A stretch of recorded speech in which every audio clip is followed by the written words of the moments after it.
नमस्कार दोस्तों, एक बार फिर से मेरे इस चैनल में आप सभी का बहुत बहुत स्वागत है। मेरे चैनल का नाम है NCERT हिंदी बाय कुमार 078। इस चैनल को सब्सक्राइब कीजिए और पाइए हिंदी से जुड़ी हर जानकारी एक नए अंदाज में। विशेष रूप से कक्षा 6 से कक्षा 10वीं तक हम बात करते हैं NCERT हिंदी के बारे में। इसके अलावा इस चैनल पर आपको मिलेंगे व्याकरण से संबंधित सभी सवालों के जवाब एक नए तरीके में, बहुत आसान तरीके से आप इसको समझ पाएंगे। साथ ही आपको इस चैनल पे मिलेगा मॉरल एजुकेशन यानी नैतिक शिक्षा से ज़रूरी हर बात, जो हर बच्चे को एक नई दिशा देंगे। हर बच्चे की सोच को सकारात्मक बनाने में हम पूरा सहयोग करेंगे। तो जुड़े रहिए हमारे चैनल के साथ। जैसा कि मैं बार बार अपने इस चैनल के बारे में आप सभी को बताता रहता हूँ, हम बात करते हैं इस चैनल पर पाठ को पढ़ने के नए तरीक़ों के बारे में, एक नए अंदाज के बारे में। हमारा जो प्रयास है वो रटने पर नहीं है, समझने और समझाने पर है। जो बच्चे पाठ को समझना चाहते हैं, हिंदी में धारा प्रवाह यानी पूरे फ्लो के साथ बोलना चाहते हैं, पूरे आत्मविश्वास के साथ में मंच पर बोलना चाहते हैं, अपनी कक्षाओं के अंदर पूरे आत्मविश्वास के साथ अपनी बात रखना चाहते हैं और साथ ही भारतीय संस्कृति से रूबरू होना चाहते हैं, तो वो सभी बच्चे इस चैनल को सब्सक्राइब कर सकते हैं। जिन बच्चों को रट्टा मारने की आदत है उन सब के लिए इस चैनल का कोई महत्व नहीं है, वो किसी और चैनल पर जा सकते हैं।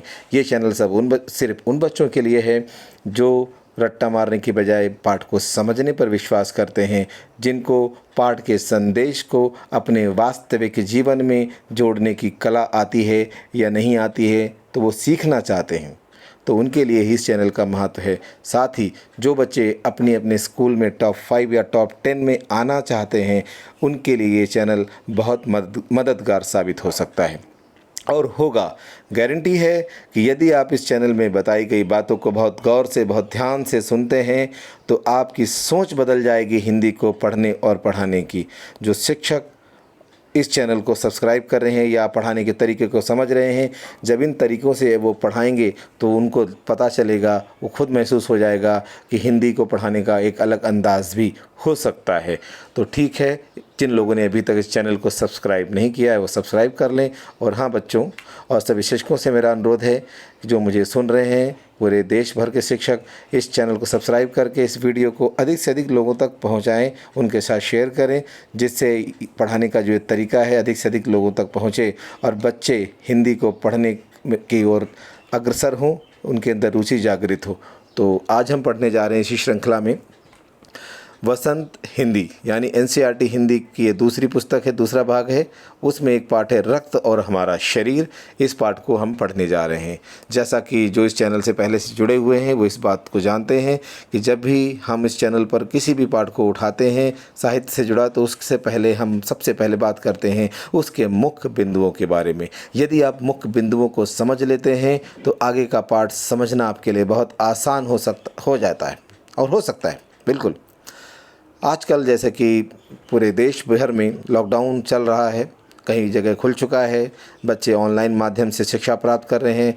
ऐसे में ऑनलाइन शिक्षा, यूट्यूब वीडियोस का महत्व अधिक बढ़ जाता है। मैं खुद एक शिक्षक हूँ, 12 वर्षों से हिंदी शिक्षण कर रहा हूँ, तो मुझे अनुभव है कि बच्चों को किस तरह से पढ़ाना चाहिए, बच्चों की क्या क्या गलतियाँ हैं, बच्चों की क्या क्या समस्याएँ हैं। तो उन समस्याओं को ध्यान में रखते हुए मैं वीडियो बनाता हूँ ताकि वो घर बैठे अपनी शंकाओं का निवारण कर सकें। ऑनलाइन कक्षाएं तो आप ले ही रहे हैं, लेकिन बहुत सी बातें होती जो बच्चे समझ नहीं पाते हैं। कई बच्चे कक्षाओं में अपनी बात नहीं रख पाते हैं। ऐसे बच्चों के सहयोग के लिए इसमें बहुत सारी बातें हैं जो घर बैठे वो समझ सकते हैं और सीख सकते हैं, क्योंकि ज्ञान जो होता है अपने पास रखने का कोई फ़ायदा नहीं है। ज्ञान को आप जितना बांटेंगे उतना बढ़ता ही जाता है। तो हम बढ़ते हैं इस पाठ के मुख्य बिंदुओं की ओर। इस पाठ को जब आप पढ़ेंगे तो उसमें हमें क्या सीखेंगे? रक्त के महत्व को हम समझ पाएंगे। यानी जो भी बच्चा या शिक्षक इस पाठ को पढ़ेंगे, समझ रहे हैं, तो यानी रक्त का जो महत्व है उसको समझेंगे, रक्त की संरचना को समझ सकेंगे। संरचना का अर्थ होता है स्ट्रक्चर, यानी रक्त यानी जो देखने में हमें एक खून की एक बूंद लगती है, ब्लड की एक बिल्कुल ड्रॉप लगती है, वो किन किन चीज़ों से मिलकर बनी है, इसके बारे में भी हम जानेंगे इस पाठ में। रक्तदान के महत्व को समझना, साथ ही हम जानेंगे कि ब्लड डोनेशन यानी रक्तदान का क्या महत्व है। तो ठीक है, बढ़ते हैं इस पाठ की तरफ। देखिए, दिव्या अनिल की छोटी बहन है। यूँ तो वह शुरू से ही कमज़ोर है, लेकिन इधर कुछ दिनों से उसे हर समय थकान महसूस होती रहती है। मन किसी काम में नहीं लगता, भूख भी पहले से कम हो गई है। अस्पताल में उसे डॉक्टर ने देखा तो कहा, लगता है दिव्या के शरीर में रक्त की कमी हो गई है, जांच कराकर देखते हैं। यह कहकर उन्होंने दिव्या को रक्त की जांच के लिए पास के कमरे में भेज दिया। वहां अनिल को अपनी ही जान पहचान की डॉक्टर दीदी दिखाई दी। अब एक बात यहाँ ध्यान रखना है, बात को कहने की एक कला है, यानी एक कहानी के रूप में, एक पाठ के रूप में, एक लिटरेचर के रूप में रक्त के महत्व को बताने के लिए इस पाठ की रचना की गई है। यदि आपसे सीधा सीधा कहा जाए कि आप ये कार्य ना करें, आपको बताना हो कि आप जो अच्छा खाना खाएं, एक स्लोगन लिख दें किसी दीवार पर, तो इतना असर नहीं पड़ता है। एक कहानी कहने की एक कला है, किसी बात को कहने का एक तरीका है कि आप नाटक के माध्यम से कहते हैं, कहानी बनाकर कहते हैं। तो जिसने भी इस पाठ को लिखा तो उस व्यक्ति के मन में आया कि हम पाठकों को रक्त के महत्व के बारे में बताएं, रक्तदान के महत्व के बारे में बताएं। तो उस व्यक्ति ने स्लोगन लिखने के बजाय एक कहानी की रचना की। कहानी की रचना के माध्यम से हम बात को बहुत आसानी से समझ लेते हैं। आपको पता होगा, जो चाहे पंचतंत्र की कहानियाँ हों, हितोपदेश की कहानियाँ हों, दादी नानी की जो कहानियाँ होती हैं, उसमें एक ही विचार होता है, कोई ना कोई एक मॉरल एजुकेशन होती है हमारे लिए। लेकिन उसको समझाने के लिए अगर सीधे सीधे कोई कहने लगेगा बेटा ये काम मत करो, तो उसको हम कहेंगे तो बहुत उपदेश देते रहते हैं, जिसको आजकल के बच्चे कहते हैं बहुत लेक्चर देते रहते हैं। लेकिन जब उसी बात को हमें कहानी के माध्यम से कहते हैं तो वो बात समझ में आ जाती है। तो बस यही तरीका इस्तेमाल करने के लिए, रक्त के महत्व को समझाने के लिए, रक्तदान के महत्व को समझाने के लिए इस पाठ की रचना की गई है। डॉक्टर दीदी ने कहा, कहो अनिल, कैसे आना हुआ? अनिल ने बताया कि डॉक्टर ने दिव्या को खून की जांच के लिए आपके पास भेजा है। इतना सुनते ही डॉक्टर दीदी ने दिव्या की उंगली से रक्त की कुछ बूंदें एक छोटी सी शीशी में डाल दी और स्लाइड पर लगा दी। फिर अनिल से बोली, अनिल तुम कल अस्पताल से रिपोर्ट ले जाना। अगले दिन अस्पताल पहुंचकर अनिल ने डॉक्टर दीदी के कमरे के दरवाजे पर दस्तक दी। दस्तक मतलब नॉक किया। भीतर से आवाज़ आई, आ जाओ। अनिल ने कमरे में प्रवेश किया, एंटर किया तो पाया डॉक्टर दीदी सूक्ष्मदर्शी द्वारा एक स्लाइड की जांच कर रही हैं। जो माइक्रोस्कोप होता है उसी को हम बोलते हैं सूक्ष्मदर्शी। दीदी के इशारे से वह पास रखी एक कुर्सी पर बैठ गया। स्लाइड की जांच पूरी होने पर डॉक्टर दीदी ने साबुन से हाथ धोए और तौलिए से टॉवल से पोंछती हुई बोली, अनिल दिव्या को एनीमिया है, चिंता की बात नहीं है, कुछ दिन दवा लेगी तो ठीक हो जाएगी। अनिल के मन में जिज्ञासा हुई। जिज्ञासा मतलब होता है जानने की इच्छा। वह बोला, दीदी एक सवाल पूछूं? हाँ हाँ क्यों नहीं, डॉक्टर दीदी ने कहा। एनीमिया से आपका क्या मतलब है दीदी? उसने डॉक्टर दीदी से पूछा। ये जानने के लिए, अब ये किसने कहा? डॉक्टर दीदी ने अनिल को कहा। यह जानने के लिए तुम्हें रक्त के बारे में जानना होगा, डॉक्टर दीदी ने कहा। फिर बोली, अनिल देखने में रक्त लाल द्रव्य के समान दिखता है। लाल द्रव्य का मतलब है रेड लिक्विड के समान दिखता है, लेकिन इसे सूक्ष्मदर्शी द्वारा, माइक्रोस्कोप द्वारा देखें तो ये भानुमति के पिटारे से कम नहीं है। भानुमति एक जादूगरनी का नाम था। ऐसा कहा जाता है कि ये जो जादूगरनी थी, इसके पास एक बड़ा सा डब्बा होता था जिसको पिटारा बोलते हैं।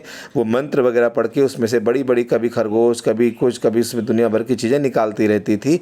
उसी तरह से यहाँ पर खून की जो कंपैरिजन है, तुलना है, भानुमति के पिटारे से की गई है कि देखने में पिटारा जो है बक्सा छोटा सा लगता है, लेकिन उसके अंदर पता नहीं क्या क्या चीज़ें छुपी रहती हैं जो जादू से वो निकालती थी, जादूगरनी भानुमति नाम की।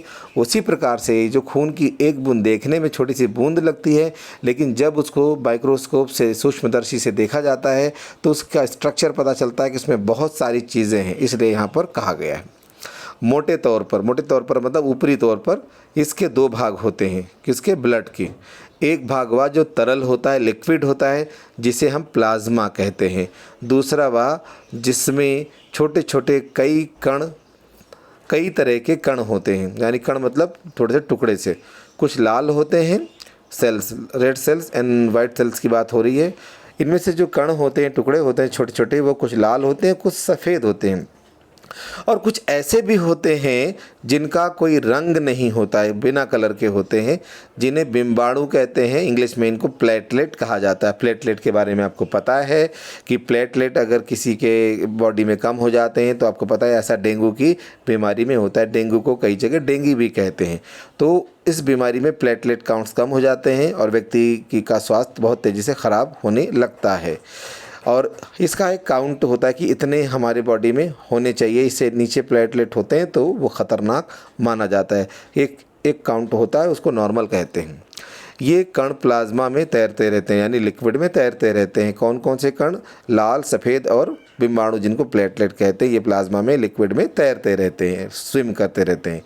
इतना कहकर डॉक्टर दीदी ने सूक्ष्मदर्शी के नीचे एक स्लाइड लगाई, उसे फोकस किया और बोली, देखो अनिल, सूक्ष्मदर्शी द्वारा जो कण तुम्हें दिखाई दे रहे हैं ये हैं लाल रक्त कण। स्लाइड देख मानो आश्चर्य से उछल पड़ा। अनिल जो उछल पड़ा, अच्छा इतनी बड़ी चीज़ें, इतना सब कुछ है एक बूंद खून में, रक्त की एक बूंद में इतने सारे कण, इसकी तो वह कल्पना भी नहीं कर सकता था। वह बोला, इन्हें देखकर तो ऐसा लग रहा है मानो बहुत से छोटी छोटी बालूशाही रख दी गई हों। बालूशाही जो है एक मिठाई होती है, जैसा आप पिक्चर में देख सकते हैं लाल लाल, इसी प्रकार की एक मिठाई होती है जो इसी तरह इसी शेप में बनती है जैसे वड़ा होता है। आपने देखा होगा साउथ इंडियन जो वड़ा आप खाते हैं, इसी शेप में जो आप पिक्चर देख रहे हैं, एक मैदे की मिठाई बनती है, उसको चाशनी में चीनी में डुबो कर बनाया जाता है, उसको बालू शाही बोलते हैं। इसी तरह से बीच में वो दबी रहती है, यानी कि खून कणों का जो शेप है वो बालूशाही की तरह है, ऐसा उसको लगा अनिल को जब उसने माइक्रोस्कोप में देखा। हाँ, दीदी बोली, हाँ, लाल कण बनावट में, स्ट्रक्चर में बालूशाही की तरह ही होते हैं, गोल और दोनों तरफ अवतल। गोल होते हैं, अवतल मतलब बीच में से दबे हुए, जैसा दिख रहा है पिक्चर में आपको, यानी बीच में दबे हुए। रक्त की एक बूंद में इनकी संख्या लाखों में होती है। यदि हम 1 मिलीमीटर 1 mm रक्त लें तो उसमें हमें 40 से 55 लाख कण मिलेंगे। इनके कारण ही हमें खून यानी रक्त लाल रंग का नज़र आता है। याद रखिए, जो रक्त है ये शब्द हिंदी का है, इसी को उर्दू में खून बोलते हैं, अंग्रेज़ी में ब्लड बोलते हैं। ये कण शरीर के लिए दिन रात काम करते हैं। सांस लेने पर साफ हवा जो ऑक्सीजन तुम प्राप्त करते हो उसे शरीर के हर हिस्से में, बॉडी के हर पार्ट में पहुंचाने का काम इन कणों का ही होता है। इनका जीवन काल लगभग 4 महीने होता है। 4 महीने के होते होते ये नष्ट हो जाते हैं, डिस्ट्रॉय हो जाते हैं, लेकिन एक साथ नहीं, धीरे धीरे, 1 by 1, कुछ आज, कुछ कल, कुछ उससे अगले दिन। इसी बीच अनिल ने कहा, तब तो कुछ ही महीनों में ये ख़त्म हो जाते होंगे। अनिल ने कहा। ये सुनकर डॉक्टर दीदी मुस्कुरा उठी और बोली, नहीं नहीं नहीं, ऐसा नहीं होता है। शरीर में हर समय नए कण बनते रहते हैं जो नष्ट कणों का स्थान ले लेते हैं, यानी पुराने ख़त्म हो जाते हैं, उसकी जगह नए आते रहते हैं। जानिए, अगर 10% ख़त्म हो गए तो 10% नए बन जाते हैं। इस प्रकार वो बैलेंस बराबर रहता है।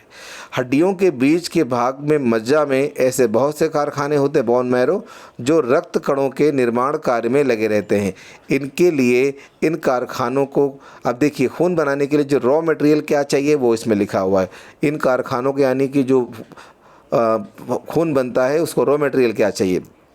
प्रोटीन, लौह तत्व मतलब आयरन एंड विटामिन्स रूपी कच्चे माल की ज़रूरत होती है। यानी खून बनने के लिए प्रोटीन चाहिए, आयरन चाहिए एंड विटामिन चाहिए। ये पौष्टिक आहार जो तुम खाते हो, यानी जो अच्छा खाना खाते हो, जैसे हरी सब्ज़ी, फल, दूध, अंडा और गोश्त मतलब नॉनवेज वगैरह, मीट, ये तत्व उपयुक्त मात्रा में होते हैं। यानी कि जो ऊपर हमने बात की, प्रोटीन, लौह तत्व और जो विटामिन जो है, ये सब इसके अंदर हरी सब्ज़ी में होते हैं, फल में, दूध, अंडा, गोश्त में ये तत्व उपयुक्त मात्रा में होते हैं। उपयुक्त मतलब सफिशिएंट होते हैं, जितनी ज़रूरत है। यदि कोई व्यक्ति उचित आहार ग्रहण नहीं करता, यानी कि किसी व्यक्ति को अगर अच्छा खाना नहीं मिलता जितना चाहिए, तो इन कारखानों को आवश्यकता के अनुसार कच्चा माल नहीं मिल पाता, यानी कि जो ब्लड बनने का जो प्रोसेस है वो नहीं हो पाता है, क्योंकि उसको रॉ मटेरियल नहीं मिलता है। अगर किसी को रोटी बनानी है तो उसे आटा चाहिए, अगर आटा ही नहीं होगा तो रोटी कैसे बनेगी। उसी प्रकार से यदि हमारे शरीर में खून बनना है, नए कण बनने हैं, तो उनको रॉ मटेरियल चाहिए, विटामिन और आयरन और प्रोटीन। अगर कोई खाना खाएगा तभी तो ये सब चीज़ मिलेंगी। अगर ये सब चीज़ मिलेंगी नहीं, खाना ही नहीं मिलेगा अच्छा, तो उसके अंदर वो फिर नए कण नहीं बन पाते हैं और कारखानों को आवश्यकता के अनुसार कच्चा माल नहीं मिल पाता। नतीजा ये होता है, यानी परिणाम ये होता है कि रक्त कण नहीं बन पाते हैं, रक्त में इनकी कमी हो जाती है और लाल कणों की इसी कमी को एनीमिया कहते हैं। तो क्या संतुलित आहार लेने मात्र से हम एनीमिया से बच सकते हैं? अब अगला सवाल पूछा अनिल ने। दीदी बोली हाँ, ये कहना काफ़ी हद तक सही है, यानी काफ़ी हद तक सही है लेकिन पूरी तरह नहीं है। यूँ तो एनीमिया बहुत से कारणों से हो सकता है, बहुत से कारण हो सकते हैं, किंतु हमारे देश में, हमारे भारत देश में इसका सबसे बड़ा कारण पौष्टिक आहार की कमी है। यानी कि और भी कारण हो सकते हैं, अगर हम अपने भारत देश की बात करें तो यहाँ पर इसका सबसे बड़ा कारण है एनीमिया होने का पौष्टिक आहार की कमी, यानी कि अच्छा खाना ना मिल पाना। इसके अलावा अब देखिए, सबसे बड़ा कारण क्या बताया? पौष्टिक आहार। अब इसके अलावा दूसरे कारण भी हो सकते हैं, उनकी हम बात करेंगे। इसके अलावा इस रोग का एक और बड़ा कारण है पेट में कीड़ों का हो जाना। ये कीड़े कहाँ होते हैं? प्रायः को उर्दू में बोलते हैं अक्सर दूषित जल, जो पोल्यूटेड वाटर होता है उसमें होते हैं, और जो ऐसे ही पोल्यूटेड जो हमारा खाना फूड है उसमें होते हैं, यानी गंदे पानी में और गंदे खाने में के द्वारा ही हमारे शरीर में ये कीड़े प्रवेश कर जाते हैं। अतः इनसे बचने के लिए ये ज़रूरी है कि हम पूरी सफाई से बनाए हुए खाद्य पदार्थ ही ग्रहण करें, यानी कि जो हम खाना खा रहे हैं उसको आप अच्छी तरह साफ़ सफाई वाला खाना ही खाएं, ध्यान रखें। उसके बाद अगला पेज देखते हैं। दीदी बोली सफ़ेद कण वास्तव में हमारे शरीर के वीर सिपाही होते हैं। अब पहले उन्होंने लाल कण की बात कर ली, अब बात कर रही हैं सफ़ेद कणों की।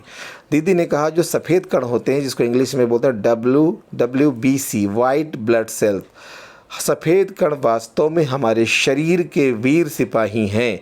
जब रोगाणु, यानी कि जो वायरस वगैरह जो बीमारी फैलाने वाले, जैसे आजकल कोरोना की हम बात कर रहे हैं, शरीर पर धावा बोलने की कोशिश करते हैं, हमला बोलने की कोशिश करते हैं, अटैक करने की कोशिश करते हैं, तो सफ़ेद कण उनसे डट कर मुकाबला करते। डट कर मतलब पूरी तरह से वहाँ डटे रहते हैं और उनके साथ लड़ते हैं, और जहाँ तक संभव होता है रोगाणुओं को भीतर घर नहीं करने देते, यानी वायरस को बाहर भगा देते, उनसे लड़ते हैं। बस संक्षेप में, यानी कम शब्दों में बस यही समझ लो कि ये बहुत से रोगों से हमारी रक्षा करते हैं। यानी जो किसी भी व्यक्ति का एक इम्यून सिस्टम है, रोगों से लड़ने की जो शरीर की क्षमता है, वो निर्भर करती है कि उसके शरीर की प्रतिरक्षा तंत्र, यानी उसका जो उसकी इम्यूनिटी कैसी है।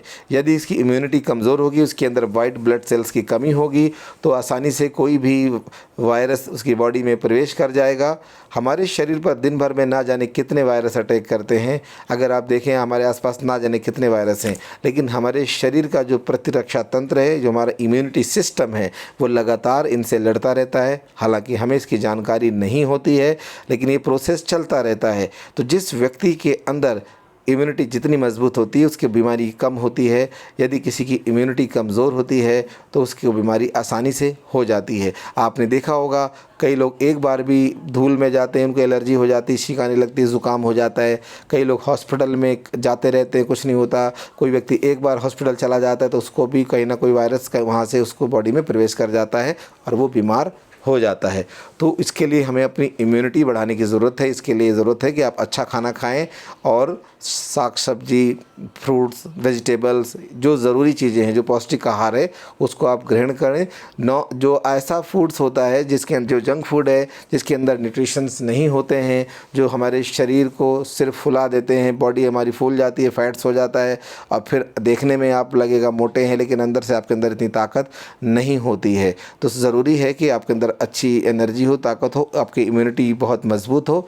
इसके लिए ज़रूरी है कि आप अच्छा खाना पीना खाएं। आगे देखते हैं। फिर उसने पूछा और बिम्बाणुओं का काम है चोट लगने पर रक्त जमाव क्रिया में मदद करना। दीदी ने कहा और जो बिम्बाणु हैं उनका काम है चोट लगने पर रक्त जमाव क्रिया में मदद करना। यानी किसी को चोट लग गई है तो जो बिम्बाणु हैं वो आपस में तुरंत चिपक के खून बहना बंद कर देते हैं। क्रिया में मदद करना, तरल भाग प्लाज्मा में एक विशेष किस्म की प्रोटीन होती है। हमने बताया था प्लाज्मा क्या है, रेड लिक्विड। एक उसके अंदर क्या है, विशेष प्रकार की एक प्रोटीन होती है जो रक्त वाहिका की कटी फटी दीवार में मकड़ी के जाले के समान एक जाला बुन देती है। यानी कि अगर कहीं से स्किन कट जाती है, खून बहने लगता है, तो जो प्लाज्मा है उसके अंदर एक विशेष तरह का प्रोटीन होता है जो तुरंत जो रक्त वाहिका मानी कि जो जिसमें से ब्लड बहता है उसको तुरंत जाला सा जो जैसे वेव होता है मकड़ी का, वो तुरंत उसमें बना देती है वो प्रोटीन, जिससे हमारा खून बहना कुछ देर बाद बंद हो जाता है। आपने देखा है कई बार उस पर कपड़ा भी बांध दिया जाता है। अब आगे देखिए कि आपको पता चलेगा। रक्त वाहिका की कटी फटी दीवार में मकड़ी के जाले के समान एक जाला बुन देती है। बिम्बाणु इस जाले से चिपक जाते हैं और इस तरह दीवार में आई दरार यानी जो उसमें टूटा फूटापन था वो दूर हो जाता है, जिससे खून निकलना बंद हो जाता है। अनिल बोला, लेकिन घाव गहरा हो तब तो खून बहता ही चला जाता है। तो दीदी ने कहा, हाँ, ऐसे समय में उस व्यक्ति को जल्दी से डॉक्टर के पास ले जाना चाहिए और ज़रूरत पड़ने पर ऐसी स्थिति से निपटने के लिए कुछ टॉके स्टिचेस भी लगाने पड़ सकते हैं, किंतु डॉक्टर के पास पहुंचने तक के समय में चोट के स्थान पर कसकर साफ कपड़ा बांध देना चाहिए। अब साफ कपड़ा इसलिए बांधना चाहिए क्योंकि नहीं तो अब कपड़ा ही इन्फेक्टेड होगा तो उसकी बॉडी को इन्फेक्शन हो जाएगा उस जो कट गया था।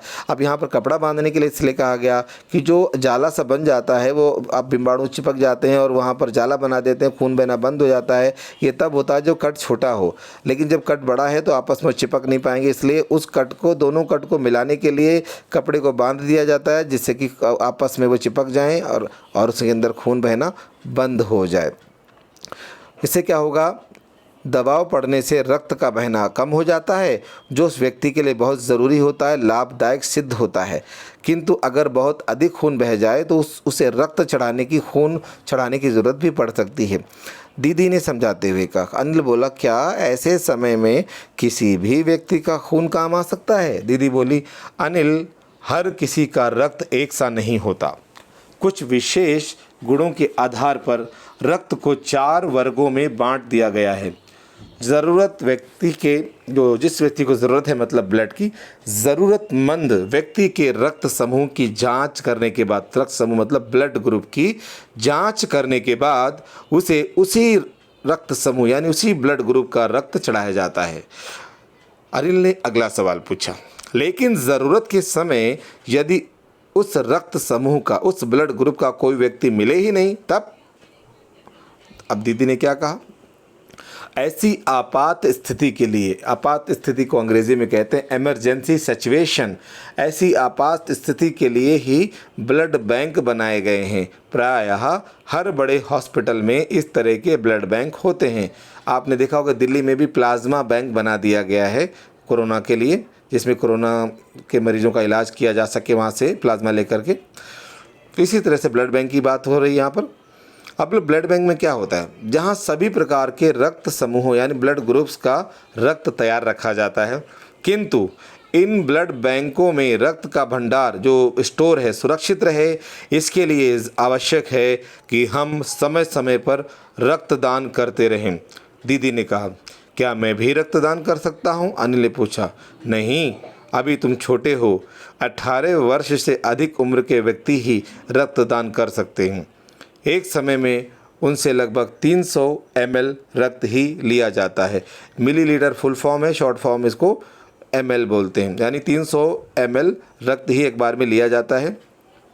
प्रायः यानी ज़्यादातर लोग ये समझते हैं कि रक्तदान करने से कमज़ोरी आती है, बॉडी वीक हो जाती है, लेकिन ये विचार बिल्कुल निराधार मतलब बिल्कुल गलत है।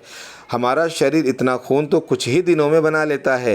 वैसे भी शरीर में लगभग 5 लीटर खून होता है। इनमें से यदि कुछ खून किसी ज़रूरतमंद व्यक्ति के लिए जीवन दान बन जाए, यानी उसकी ज़िंदगी को बचा दे, तो इससे बड़ी बात क्या होगी, इससे अच्छी बात क्या होगी? दीदी ने समझाते हुए कहा। फिर अनिल ने कहा, फिर तो बड़ा होने पर मैं भी नियमित रूप से रक्तदान किया करूँगा। नियमित का मतलब है रेगुलरली, लगातार रक्तदान किया करूँगा। शाबाश। अब किसने बोला? इन बातों को सुन के जो डॉक्टर दीदी थी उन्होंने कहा, शाबाश अनिल। डॉक्टर दीदी ने अनिल की पीठ ठोकते हुए कहा। जैसा कि मैंने पूरा पाठ आपके सामने रख दिया और हर बात को समझा दिया, इस वीडियो को पूरा देखने के लिए आपका बहुत बहुत धन्यवाद। मुझे लगता है बहुत सारी बातें आप समझ चुके होंगे। यहाँ एक बात ध्यान रखिए, अगले वीडियो में हम इसके प्रश्न उत्तरों पर विस्तार से चर्चा करेंगे। लेकिन अगर आप चाहते हैं कि अपने प्रश्न खुद लिखें तो जैसा कि मैंने मुख्य बिंदुओं की चर्चा कर दी है, मुख्य बिंदुओं से भी आपको बहुत से प्रश्नों के उत्तर मिल जाएंगे। इसके अलावा पाठ के प्रश्नों के उत्तर पहले खुद करने का प्रयास करें। मैं यही कोशिश करता हूं कि हर बच्चा सेल्फ डिपेंड बने, आत्मनिर्भर बने, अपने सवालों के जवाब खुद लिखने में सक्षम हो सके। इस चैनल को आप सब्सक्राइब ज़रूर कीजिए, लेकिन ख़ास तौर से वही बच्चे सब्सक्राइब करें। मैं बार बार हर वीडियो में ये रिमाइंडर देता हूं कि जो बच्चे रट्टा मारने पर विश्वास करते हैं वो इन चैनल को सब्सक्राइब ना करें। सिर्फ वही बच्चे सब्सक्राइब करें जो वास्तव में मेहनत करना चाहते हैं, समझना चाहते हैं, मेरे निर्देशों का, मेरे सलाह का पालन करना चाहते हैं और मेहनत करके टॉप 5 में आना चाहते हैं, अपनी सोच बदलना चाहते हैं, अपने समाज के लिए, अपने परिवार के लिए, अपने देश के लिए कुछ करना चाहते हैं, अपने व्यवहार को सकारात्मक बनाना चाहते हैं और वो चाहते हैं कि वो उनका व्यवहार ऐसा हो जिससे उनके माता पिता का नाम रोशन हो, उनके माता पिता को कभी उनकी वजह से निराश ना होना पड़े, समाज के सामने झुक करके ना चलना पड़े, समाज के सामने वो सर उठाकर चल सकें। ऐसे सभी बच्चे इस चैनल को सब्सक्राइब करें, क्योंकि मैं रटने पर विश्वास नहीं करता हूं। जैसा कि मैं बार बार ये बात अपने चैनल के माध्यम से हर बच्चे को बताता हूं। जो शिक्षक इस चैनल को सब्सक्राइब कर चुके हैं या इस मेरे बनाए हुए वीडियोस को देखते हैं, ये वीडियोस मजाक नहीं है, ये मेरे 12 वर्ष के अनुभव का पूरा निचोड़ है जो इन वीडियो के माध्यम से मैं सभी बच्चों के सामने, सभी शिक्षकों के सामने रखने की कोशिश करता हूं। मैं ये नहीं कहता कि मैं जो कह रहा हूं वो पूरी तरह से पूर्ण है, संपूर्ण है। कोई भी व्यक्ति संपूर्ण नहीं है, हर व्यक्ति में कोई ना कोई कमी होती है, मुझ में भी हज़ारों कमियां हो सकती हैं, लेकिन मैं अपनी तरफ से पूरा प्रयास कर रहा हूं कि बेहतर से बेहतर वीडियो बना सकूं, अपने ज्ञान को बच्चों तक पहुंचा सकूं। आप भी जो शिक्षक हैं इस ज्ञान को और आगे बढ़ाएं, जो मैंने बताया है इसमें अपनी बात जोड़ करके दूसरे बच्चों तक पहुंचाएं। और हाँ, यदि आप इसमें बताई गई जो मेरी मौलिक बातें हैं इसका आप अगर दोबारा से वीडियो बनाते हैं तो कृपया आप उसमें रेफरेंस ज़रूर दें कि ये यहाँ से लिया गया है, अन्यथा वो कॉपीराइट का वायलेंस हो जाता है। जो आप समझते हैं ज्ञान बढ़ाइए, लेकिन उसको चीटिंग ना कीजिए कि आप उसको किसी और के बिंदुओं को अपनी तरह से इस्तेमाल करेंगे। आप ठीक है, आप कीजिए, अवश्य कीजिए, ज्ञान बढ़ाने में कोई भी आपत्ति नहीं है, लेकिन आप जहाँ से रेफरेंस लेते हैं, यदि इस चैनल से कोई भी बात आप इस्तेमाल करते हैं, कोई भी बिंदु इस्तेमाल करते हैं, क्योंकि इसमें दी गई जो जानकारी है, पढ़ाने का जो तरीका है वो मौलिक है, बिल्कुल अलग है। मुख्य बिंदु चर्चा करने का तरीका अलग है। इसमें और भी बहुत से मेथड पर बात होगी जो मेरे बनाए हुए मौलिक तरीके हैं, ओरिजिनल तरीके हैं। तो यदि आप उन तरीकों का इस्तेमाल अपने चैनल पर करते हैं तो उसमें रेफरेंस अवश्य दीजिए कि ये रेफरेंस यहाँ से लिया गया है, अन्यथा वो कॉपीराइट का एक उल्लंघन माना जाएगा। ये सभी दूसरे जो यूट्यूब चैनल हैं उनसे मेरा विशेष आग्रह है। अगले चैनल में बच्चों और सभी शिक्षकों से मेरा अनुरोध है कि हम इस पाठ के प्रश्नों पर विस्तार से चर्चा करेंगे और साथ में हम और भी बातें करेंगे। तब तक के लिए मुझे अनुमति दीजिए। इस चैनल को सब्सक्राइब कीजिए, इस वीडियो को शेयर कीजिए, लाइक कीजिए और अधिक से अधिक लोगों तक ज़रूर पहुंचाइए। आपका बहुत बहुत धन्यवाद।